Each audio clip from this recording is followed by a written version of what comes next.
Aujourd'hui, on va faire une cocotte de saucisse aux oignons, tomates et des courgettes. Normalement, on peut le faire avec des chipolatas. Moi, je le fais avec des saucisses de Montbéliard parce que les enfants aiment beaucoup le goût fumé de la saucisse de Montbéliard.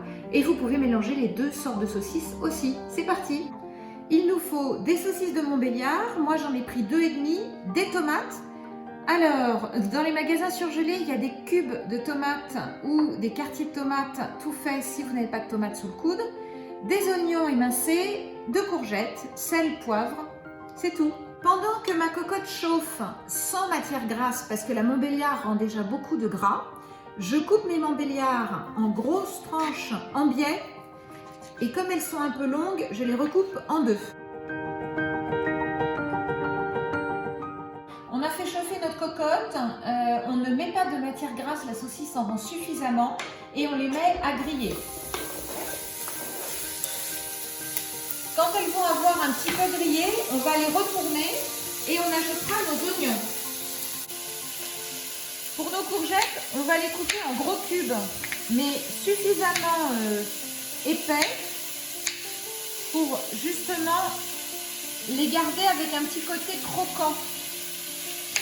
Vous voyez, nos petites saucisses commencent à caraméliser, donc on les retourne.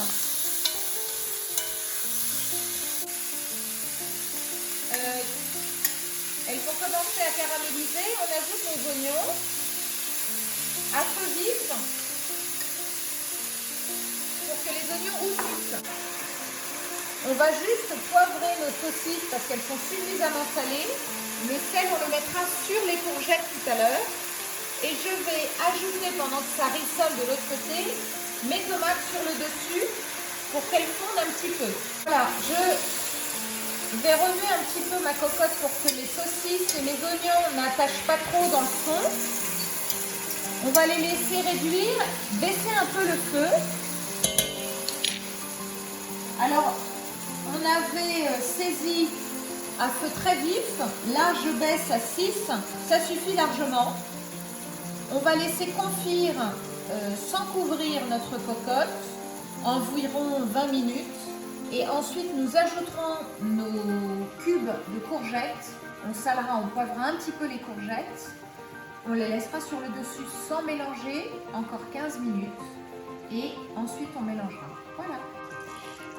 Ma cocotte a rendu du jus grâce à mes tomates.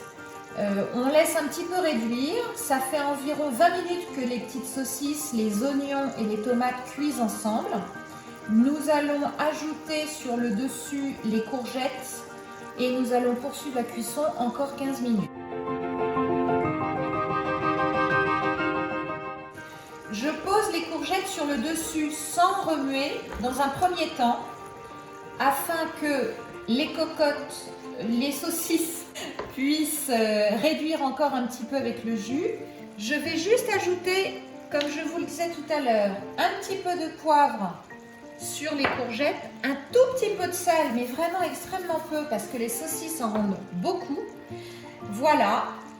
Et nous poursuivons la cuisson pendant 15 minutes. Je mets mon couvercle en biais pour laisser échapper un petit peu de jus. Ça réduit depuis 5-7 minutes avec les courgettes posées dessus. Là, je mélange vraiment le tout. Ce qui est bien dans ce plat, c'est qu'on mange des légumes avec les petites saucisses. C'est un plat complet. Je le sers soit avec du riz, soit avec de la semoule, soit avec des pâtes. Ouvrir un tout petit peu maintenant, encore 10 minutes, et notre plat sera prêt dans 10-15 minutes. Notre cocotte de saucisse aux courgettes et à la tomate et aux oignons est prête. Ça a rendu du jus, les courgettes sont toutes moelleuses, les saucisses sont cuites, il nous reste du jus, nous n'avons plus qu'à servir maintenant. Soit vous faites ça avec un riz, soit vous faites ça avec des pâtes ou de la semoule. C'est au choix en fonction de vos goûts. C'est extrêmement rapide à faire. C'est prêt.